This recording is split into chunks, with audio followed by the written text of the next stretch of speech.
मंत्रालय पर तिरंगे से भी बड़ा भगवा लहरा रहा है जैसी कई विवादित बातें कहते हुए चंद्रपुर की हिंदू धर्म जागरण सभा में मंत्री नीतेश राणे ने फिर एक बार मुसलमानों के खिलाफ उगला जहर।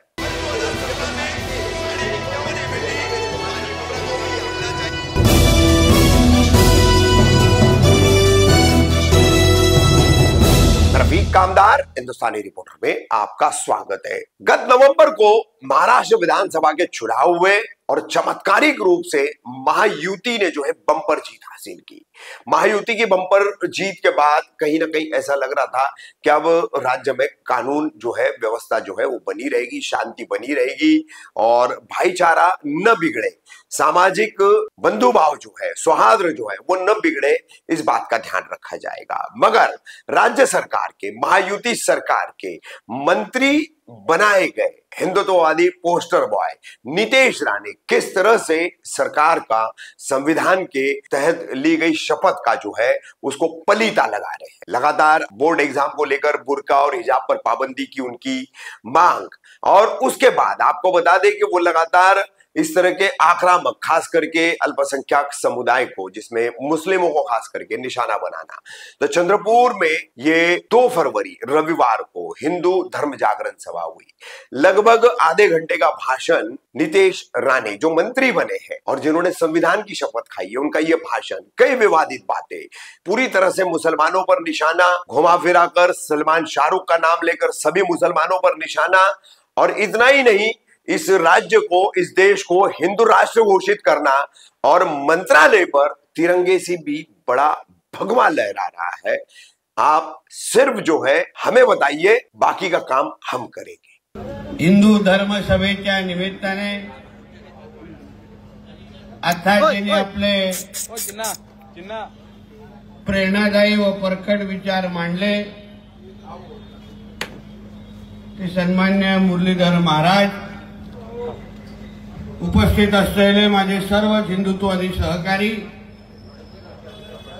उपस्थित असलेले सर्व हिंदू माता भगिनींनो आणि माझे सर्व तरुण मित्रांनो, आज हिंदू धर्म सभेच्या निमित्ताने आज आपल्या चंद्रपूर शहरामध्ये येण्याची संधी मिळालेली आहे। याच्या अगोदर एक भव्य अशी बाईक रॅली झाली आणि शहराच्या कानोकोपऱ्यामध्ये सगळं काय अतिशय भगवमय दिसत होतं आणि प्रत्येकाच्या तोंडावर जय श्रीराम सोडून काहीच ऐकायला मिळत नव्हतं। आणि आता या भव्य अशा हिंदू धर्म सभेच्या निमित्ताने मी माझे विचार मांडण्यासाठी इथे उपस्थित आहे। या हिंदू धर्म सभेच्या निमित्ताने माझ्या अगोदर मुरलीधर महाराजांनी असंख्य महत्वाच्या विषयावर प्रकाश टाकलेला आहे। मी आज जो आलेलो आहे, जी का माहिती कानावर आली, आज मी जे आपल्या समोर उपस्थित आहे तो महाराष्ट्र सरकारमधला एक मंत्री म्हणून मी आपल्याशी बोलतोय। महाराष्ट्र सरकारचा प्रतिनिधी म्हणून मी इथे आलेला आहे आणि आज ह्या आपल्या चंद्रपूरमध्ये किंवा आजूबाजूच्या काही जिल्ह्यामध्ये जे काही ह्या जिहाद्यांच्या आणि हिरव्या सापांची काय वळवळ सुरू आहे, त्या सगळ्या जणांना कळलं पाहिजे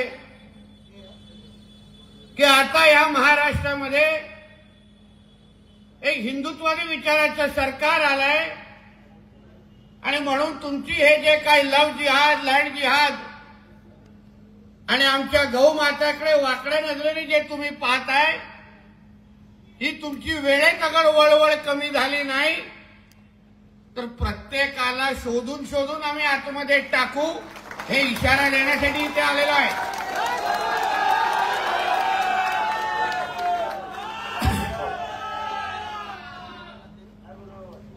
ही काय मोर्चा काढण्याची वेळ नाही। आता काय प्रशासनाला इशारे द्यायची पण गरज नाही। पोलिसांकडून मागणी करायची पण गरज नाही, कारण आम्ही सगळेचे सगळे हिंदुत्वादी विचाराचे जे लोक आहोत. आज आम्ही राज्य सरकारमध्ये आहोत. राज्याचे मुख्यमंत्री हे कडवट हिंदुत्वादी म्हणून आदरणीय देवेंद्र फडणवीस साहेब तिथे राज्याचं नेतृत्व करतायत. आदरणीय आमचे एकनाथ शिंदे साहेब उपमुख्यमंत्री म्हणून, बाळासाहेबांचे कडवट सैनिक म्हणून आज त्या सरकारचं नेतृत्व ते पण करतायत. आज तुमच्यासारख्या असंख्य हिंदुत्वादी कार्यकर्त्यांचे प्रतिनिधी म्हणून आज आम्ही सरकारमध्ये बसलोय. आणि म्हणून हे आम्ही सगळे सरकारमध्ये बसले असल्यामुळे आज हिंदू समाजाची अपेक्षा फार वाढलेली आहे. जेव्हा विरोधात होतो तेव्हा आंदोलनं व्हायची, मोर्चे निघायचे, आम्ही टोकाचे इशारे द्यायचो. पण आता तर सरकारमध्ये आता सगळी यंत्रणा आमच्या हातात आहे. कोण कुठे वळवळ करतंय, कोण कोणाची दाढी कुरवळतोय, कोण कोणाची अवेळीची बिर्याणी खातंय, तर त्या लोकांना बिर्याणी पचणार नाही एवढं तुम्हाला गॅरंटीने सांगू शकतो. गिरणारच नाही, हे करत निघणार नाही. म्हणून उगाच आम्ही सरकारमध्ये असताना हे जे काय लँड जिहाद आणि लव्ह जिहादच्या नावाने आमच्या हिंदू समाजाच्या विरोधात भूमिका आणि नाटकं जी सुरू आहेत ते तुम्ही वेळेत अगर ह्या दाढीवाल्यांनी बंद केली नाही तर तुमच्या पाकिस्तानमध्ये बसलेला अब्बा पण तुम्हाला ओळखणार नाही,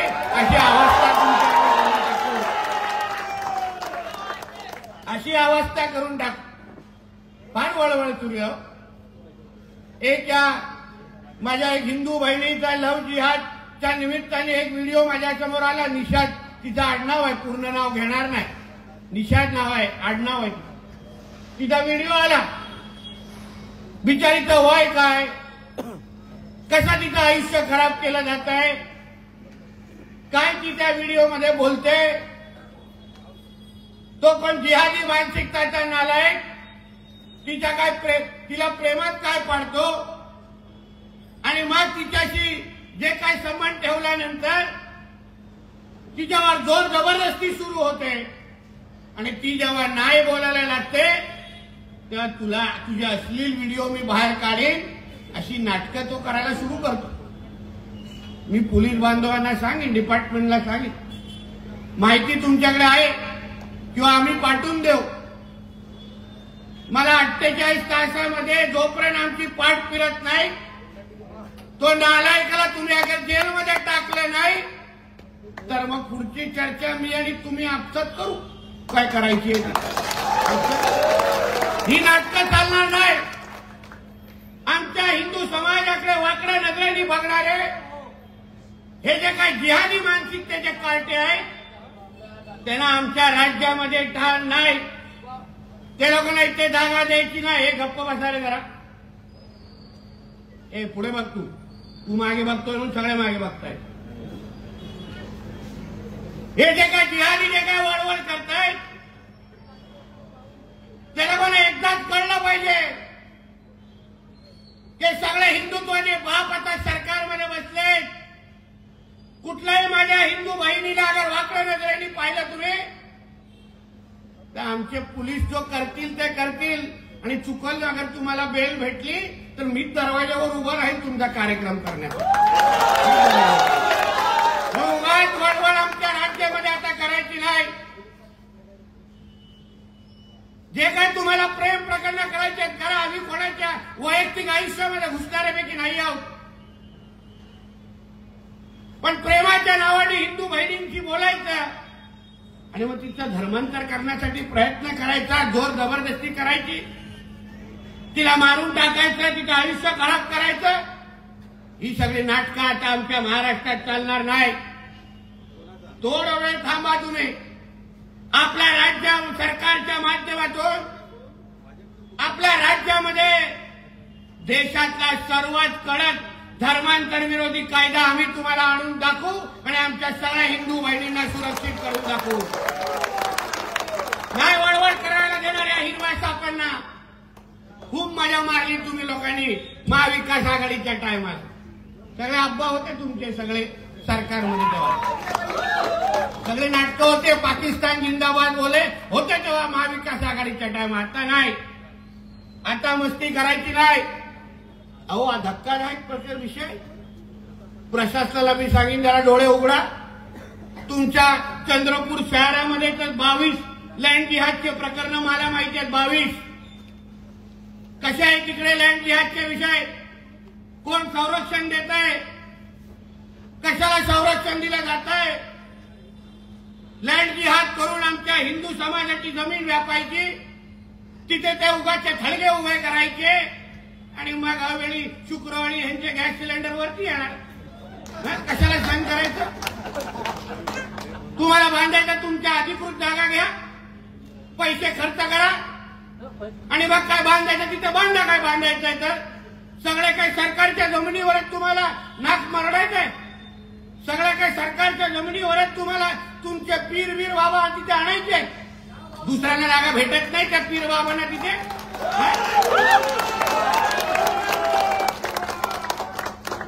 मी तुम्हाला तसं पण तुम्हाला सांगतो, हे पीर बाबांना ना यांच्या मोहम्मद पैगंबराला मानणारा जो मुसलमान आहे ना, तो पण ह्या यांच्या पीर बाबांना तो हे लोकांना मोजत नाही. तर आम्ही कशाला मोजायचं? तुमच्या आपसात भांडून काय आपसात मरायचं तर मरा, आम्हाला काय पडलेलं आहे? पण तुमचे लाड आम्ही करण्यासाठी हे सरकार नाही. आम्हाला गरज नाही उगाच लांबून चालेल, उगाच कोणाच्या मांडीवर बसून आम्हाला कोणाचीही उगाचे लाड करायचे नाही. जो कायदा जो नियम हिंदू समाजाला लागतो तोच दुसऱ्या समाजाला लागेल असा सरळ स्पष्ट नियम आमच्या सरकारच्या काळात आहे.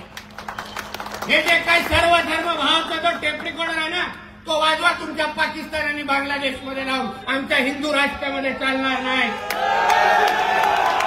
आमच्या हिंदू राष्ट्रामध्ये हिंदूंचंच पहिलं हित बघितलं जाणार आणि मग बाकीच्या लोकांना मोजलं जाणार. असा सरळ स्पष्ट नियम आमच्याकडे स्पष्ट नियम आहे. म्हणून उगाच त्यांचे लोकांचे लाड जे जे काही 22 प्रकरण आहेत, माझ्या हिंदुत्वादी कार्यकर्त्यांना सांगेन त्या त्या प्रशासनाच्या मागे लागा. कोण काम करत नाही त्याचं फक्त नाव माझ्याकडे आणून द्या, मग पुढचा कार्यक्रम माझा आहे. फक्त माझ्याकडे नाव आणून द्या. मलाही बघायचं आहे की आमच्या देवाभाऊच्या सरकारमध्ये कोणाला बिर्याणी जास्त आवडते. मग आमच्याकडे पण मिळते मटन बिर्याणी, चिकन बिर्याणी, कव्वा बिर्याणी सगळं भेटेल. मग बघू काय करायचं आहे ते. मग उगाच हे सगळी नाटकं करायची नाही. अहो काय गौण सत्या या आपल्या तुमच्या वडी आणि पंढरवाडा आपला पांढरवाडा इथे बाजूला यवतमाळमध्ये आजूबाजूला तुमच्या इथे आमचे गौरक्षक खूप आले असतील. विचारा त्यांना गौहत्या आज पण चालू आहेत का? कत्तलखाने आजूबाजूला आहेत का? विचारा जरा त्याला. आमच्या राज्यामध्ये कुठल्याही पद्धतीचा गौमाताकडे वाकड्या नजरेने बघायचं नाही, ही अशी स्पष्ट आमच्या लोकांची भूमिका आहे. आणि आम्ही अधिकाऱ्यांना एवढंच सांगतोय, फक्त एवढ्या साधे सूचना आहे. काय तुम्हा लोकांच्या विरोधात बोलायचं नाही, काय तुमच्या काय कॉलटाईट करायची नाही. फक्त एक साधे फक्त तुम्हाला वाचून दाखवायचं. 2014 ते 19 मध्ये जेव्हा आमचे आदरणीय देवेंद्र फडणवीस साहेब राज्याचे मुख्यमंत्री होते पहिल्यांदा, तेव्हा त्यांनी त्या 5 वर्षामध्ये आपल्या महाराष्ट्रामध्ये गौवंश हत्या कायदा आणला की नाही? पत्रकार मित्र सांगते आणला की नाही? तर त्या कायद्याचे मसुदा किंवा त्याचा GR माझ्याकडे हातात आहे. काही अधिकाऱ्यांना अगर हा GR वाचायला येत नसेल तर चष्मा मी पाठवतो, पण वाचा. या काय लिहिलंय GR मध्ये? भारतीय राज्य घटनेच्या कलम 48 मधील मार्गदर्शक तत्वानुसार महाराष्ट्र शासनाने 1976च्या प्राणी रक्षण कायदा राज्यात लागू केला. सदर कायद्यान्वये महाराष्ट्र राज्यात गाय व वासरू यांच्या कत्तलीस प्रतिबंध होता. महाराष्ट्र प्राणी रक्षण सुधारणा विधेयक 1995 महाराष्ट्र विधानमंडळाच्या दोन्ही सभागृहामध्ये जुलै 1995 साली मंजूर करण्यात आले व 1996 मध्ये ह्याला माननीय राष्ट्रपतीच्या मान्यतेसाठी पाठवण्यात आले होते. आता 95 मध्ये तेव्हा पण शिवसेना भाजपचं सरकार होतं. आता सदर विधेयकास माननीय राष्ट्रपती यांची मान्यता प्राप्त झालेली असून दिनांक 4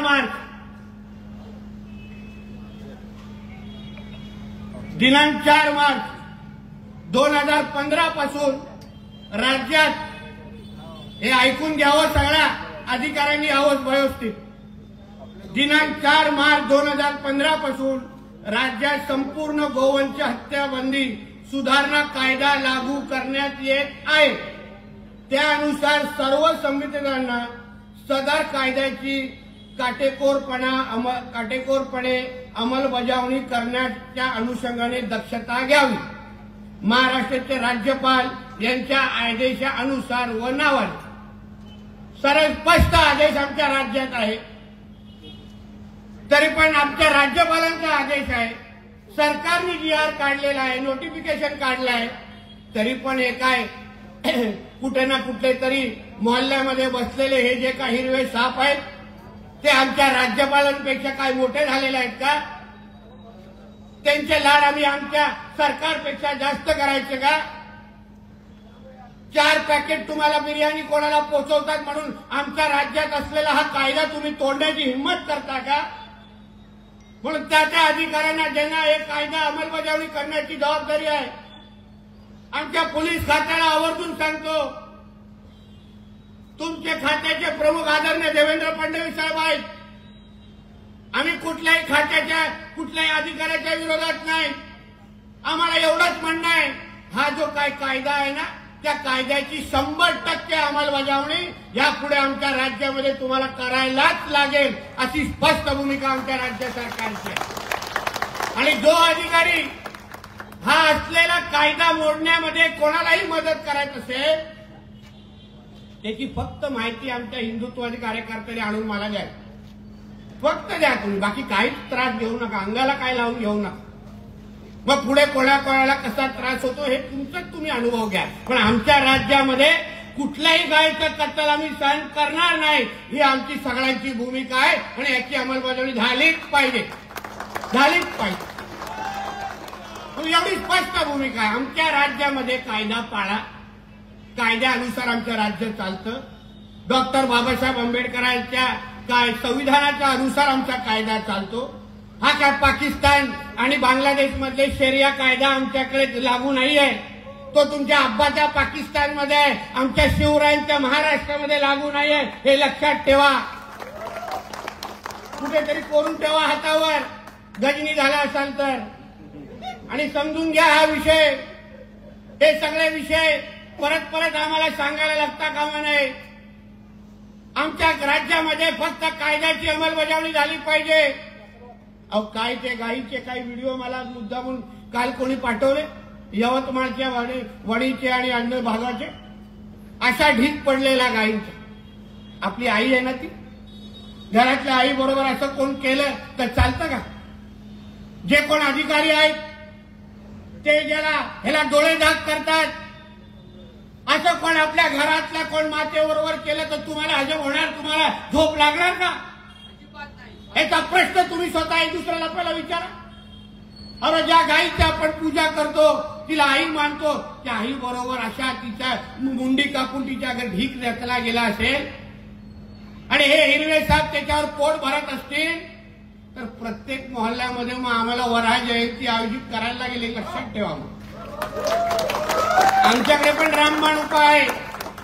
आम्हाला पण माहिती आहे तुम्ही कशाने तुम्हाला भीती वाटते. आणि एकदा त्या वराह जयंतीकडे तुम्ही चेहरा बघितलात ना, पुरा दिवस मस्जिदीकडे पण जाऊ शकणार नाही, अशी वाईट अवस्था तुमची आहे. आम्हाला माहिती आहे कुठली गोष्टी रस आहे. म्हणून उगाच आम्हाला वराह जयंती 365 दिवस साजरी करायला लावू नका. आमची तयारी आहे, प्रत्येक मोहल्ल्यामध्ये मिरवणूक काढू. आणि आमचं सरकार आहे, आता परवानगी कोण देणार नाही आम्हाला, घरात आणून देतील परवानगी,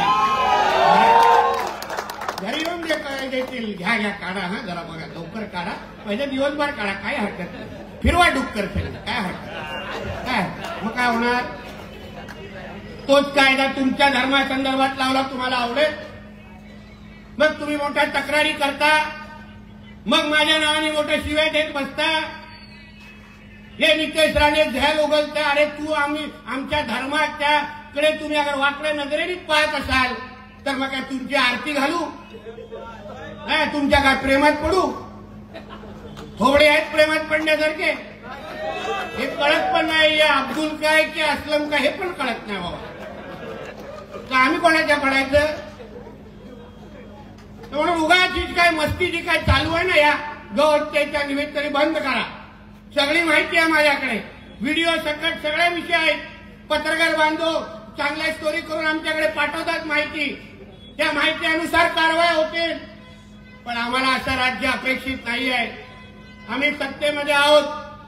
या राज्य सरकारला सत्तेमध्ये आणण्यासाठी हिंदू समाजाने फार मोठ्या प्रमाणामध्ये ताकद उभी केली आहे. आज आम्ही जे मंत्री झालोय ना फक्त हिंदू समाजामुळे आहे, ही आमची सरळ स्पष्ट भावना आहे. म्हणून आमच्या राज्यामध्ये हिंदूंना सुरक्षित ठेवणं, हिंदू धर्माला सुरक्षित ठेवणं हे आमच्या सरकारची प्राथमिकता आहे. एक लक्षात ठेवा. बाकी कोणाचे लाड करण्याची काय गरज नाही आम्हाला, काय गरज नाही. आम्ही बघितलं मतदानाच्या दिवशी कसे ढीक बाहेर निघत होते, काय फायदा झाला नाही. सत्तेमध्ये आम्ही झालो, काय झालं? माझ्या इथे तो मोठे सांगायचे, अरे हम सरकार में आएंगे तो नीतीश राणे को 100 दिन में जेल के अंदर डालेंगे. अभी नीतीश राणे क्या करेगा? फिर तुमको बाहर रखेगा? या तो तुम या तो मैं बच गया, अभी तुमको अंदर जाना है.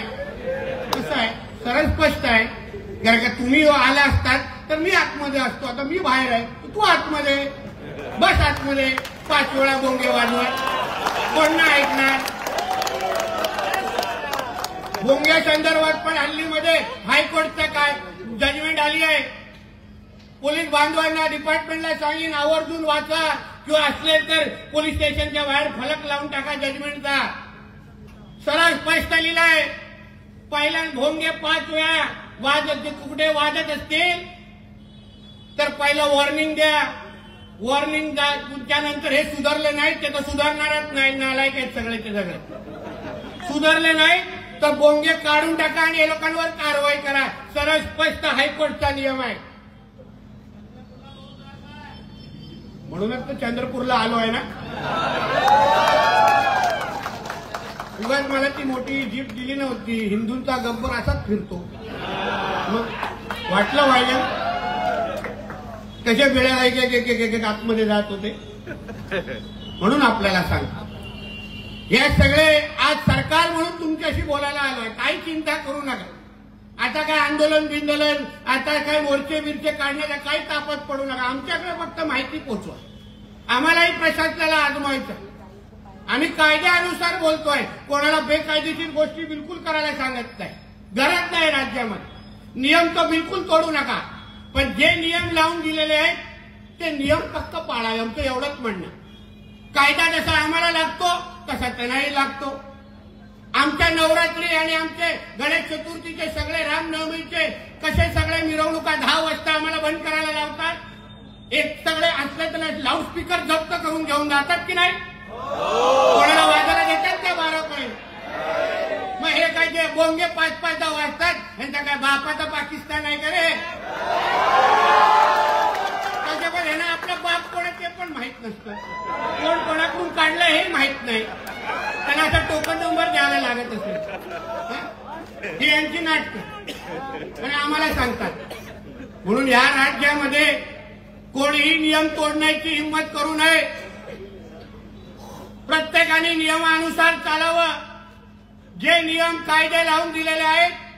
आता बघा त्या बांगलादेशी आणि रोहिंग्याच्या सगळ्या नालायकांना कसं बिळातून बाहेर काढून ठेचण्याचं काम आमचे देवाभाऊ करतायत तिकडे.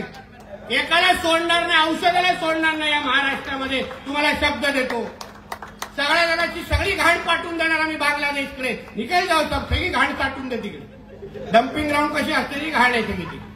कुठली एक घाण नको आमच्या इथे. तुमच्या चंद्रपूरमध्ये कुठल्याही बिळामध्ये अगर कोण लपले असतील ऐका माझं भाषण ऐकत असतील कुठेतरी पोंग्यामध्ये बसून. आता तुमच्या बॅग पॅक करायला सुरू करा. पाकिस्तानमध्ये आपल्याला फोन करा, अरे आने के लिए पैसा तो भेज, उसके लिए भी पैसा नहीं, इधर से भागना पडेगा. म्हणून ही सगळी जी नाटकं राज्य सरकार म्हणून अधिकारवाल्यांनी तुम्हाला सांगतोय, हे हिंदुत्वादी विचाराचं सरकार आहे. देशात आणि राज्यात आमच्या देशामध्ये आदरणीय पंतप्रधान हिंदुत्वादी म्हणून आमच्या हिंदू राष्ट्राचं नेतृत्व ते करतायत नरेंद्र मोदी साहेब. आणि आमच्या इथे देवेंद्र फडणवीस साहेब आमचं महाराष्ट्र हिंदुत्वादी सरकार म्हणून इथे चालवतायत. हिंदूंनी काही काळजी करू नका, कुठलीही चिंता करू नका. माता भगिनींना सांगेन, हे कोणी वेडे वाकडे तुमच्याकडे शाहरुख खान, सलमान खान कोणी येत असतील ना, त्यांच्याकडे त्यांना पाठवा जरा माझ्याकडे. त्याला भाई तेरे को बोला है, पाठवा एकदा माझ्याकडे. नाटकं करत असेल ना, तुम्हाला त्रास देत असेल ना, हिंदू बहिणींना सांगेन त्याला गोड बोलून फक्त माझ्याकडे घेऊन ये फिरण्याच्या नावाने. पण तुला परत सुखरूप घरी पाठवेन आणि त्याला त्याच्या पाठवून देईन कुठे पाठवायला. म्हणून आपल्याला सांगतो, जास्त वेळ घेणार नाही. उद्या मला आता इथून डायरेक्ट फ्लाईट पकडून सिंधुदुर्गात जायचं आहे. तुमचा हा नितेश राणे आता जरा मंत्री झालाय, पालकमंत्री झालाय, थोडी कॉलर टाईट झाली आहे आपली. उद्या पहिली जिल्हा नियोजन बैठक आहे पालकमंत्री म्हणून. वेळेत पोचायला लागेल, कारण का आमचे हेडमास्टर राणेसाहेबच बाजूला बसलेले आहेत. तिथे वेळेत गेलो नाही तर उगाच आपलाच कार्यक्रम होऊन जाईल त्या निमित्ताने. म्हणून जेवढ्या जरा तुम्हाला आजच्या निमित्ताने फक्त ह्या गोष्टीचा विश्वास देण्यासाठी आलेला माझ्या चंद्रपूरच्या हिंदू समाजाला सांगतोय, कुठल्याही बाबतीची चिंता करू नका. प्रशासन असेल, कोणी अन्य कोणी असेल, सगळेच काय वाईट नसतात अधिकारी म्हणून, पण 2-4 असतात अब्दुल के दिवाने. त्यांची नावं द्या आमच्याकडे. आम्ही हा इथे बसलेलो, सरकारमध्ये बसतोय, मंत्रालयामध्ये. आज तिरंगा झेंडा निश्चित आहे, पण त्याच्यापेक्षा उंच तुमचा भगवा झेंडा मंत्रालयावर फडकतोय, एक लक्षात ठेवा. त्या मंत्रालयावरचा भगवा झेंडा, त्या मंत्रालयावरचा भगवा ध्वज हा प्रत्येक हिंदूचा आहे. आणि म्हणून हिंदूंनी आमच्या राज्यामध्ये सुरक्षितच राहिलं पाहिजे. कुठलाही गौहत्या, गौमातेकडे पण वाकडा नजरेने पाहत असेल, त्याचा फक्त माहिती आमच्याकडे तुम्ही पोचवा आणि बाकी तुम्ही सुखरूप घरी जाऊन झोपा. त्याची झोप उडवण्याचं काम हा तुमचा नितेश राणे करेल, हा विश्वास तुम्हाला मी आजच्या निमित्ताने देऊन जातो. म्हणून परत एकदा या धर्मसभेच्या निमित्ताने या सगळ्या गोष्टी मुद्दामून तुम्हाला सांगायला आलो. आपल्याला काय पेटवा पेटवीचं राजकारण करायचं नाही, पण हिंदू धर्म म्हणून अगर तुम्ही आम्हाला संपवायला निघाला असाल, आम्हाला आव्हानं द्यायला असाल, तुमचे जे काही मनसुबे आहेत या जिहादांचे, ते 2047ला हा आमचा देश ह्याला मला इस्लाम राष्ट्र बनवायचा आहे आणि म्हणून हे जिहादी वळवळ वळवळ वळवळ करतायत. आपण हिंदू म्हणून जागृत राहिलो पाहिजे, हिंदू म्हणून आपण कट्टर राहिलोच पाहिजे. हे लोक अगर 24 तास सकाळ पहिल्या श्वासापर्यंत शेवटच्या श्वासापर्यंत अगर आपल्या धर्माबद्दल विचार करतात, आपल्या इस्लामबद्दल विचार करतात, आपल्या कुराणबद्दल विचार करतात, मग आपण 9 ते 5 फक्त थांबता कामा नये. आपला श्वास असला पाहिजे. करा नोकरी धंदा, श्रीमंत व्हा, कोणाला काय हरकत नाही, पण सर्वात पहिले तुम्ही हिंदू आहात हे कधी तुम्ही विसरू नका. मी जे काय तुमच्या समोर बोलतोय, मंत्री आमदार हे असीम नंतर पहिलं हिंदू म्हणून तुमच्याशी आज भेटायला आणि बोलायला आलेलो आहे, लक्षात घ्या. आणि म्हणून हिंदू म्हणून आपल्या धर्माला सुरक्षित ठेवणं, धर्माला कवच म्हणून आपण सगळेजण पुढे असलो पाहिजे. फक्त हिंदुत्वादी कार्यकर्ते त्यासाठी नको, पण प्रत्येक हिंदूने माझ्या धर्माला सुरक्षित ठेवणं हे माझं काम आहे, माझी जबाबदारी आहे, हा माझा श्वास आहे, असं म्हणून आपलं आयुष्य ज्या दिवशी तुम्ही जगाल, मी तुम्हाला सांगतो, एक हिरवा साप तुम्हाला महाराष्ट्रात आणि तुमच्या चंद्रपूरात दिसणार नाही. तसे बघा संख्येने आपण किती जास्त आहोत. एक तर फक्त शिंक मारली बघा एवढे जमलेले आहे. कधी सगळेच्या सगळे बाहेर निघाले तर हे एवढे ढेकण्याचं काय होणार याचा विचार करा कधी. म्हणून आपल्या सगळ्यांना जाता जाता एक हिंदू म्हणून तुम्हाला विश्वास देतोय. आम्ही सगळे जे मंत्रालयामध्ये बसलोय ते सगळेचे सगळे तुमच्यासाठी बसलोय, तुम्हाला सुरक्षित ठेवण्यासाठी बसलोय. आमच्या हिंदू माता भगिनींना कोणीही वाकड्या नजरेने बघत असेल तर त्यांची फक्त नावं द्या, त्यांचा काय कार्यक्रम करायचा आहे ना हे तुमचं हिंदुत्वादी सरकार निश्चित पद्धतीने करेल, हा विश्वास तुम्हाला मी आजच्या निमित्ताने देतो. आणि म्हणून जाता जाता तुमच्या सगळ्यांकडून जसा आमच्या महाराजांनी जयघोष केला 2-3दा सांगायला लागेल हिंदू, अरे मुठ्ठी वर करा, कसले मग उगाचा हात गळ्यात बिळ्यात भगवा बिगवा घालतात. एकदा बोला तर ताट आलं पाहिजे यावरती. आता खिशातून मस्तपैकी मोबाईल काढा आणि लाईट ऑन करा सगळेजण. शेवटपर्यंत आलं पाहिजे, नाही तर मोबाईल जप्त करून टाकेल. सगळ्यांनी बाहेर काढा, स्वतःचाच काढा, दुसऱ्याचा काढू नका. सगळ्यांचे नाही निघाले तिथे. बोला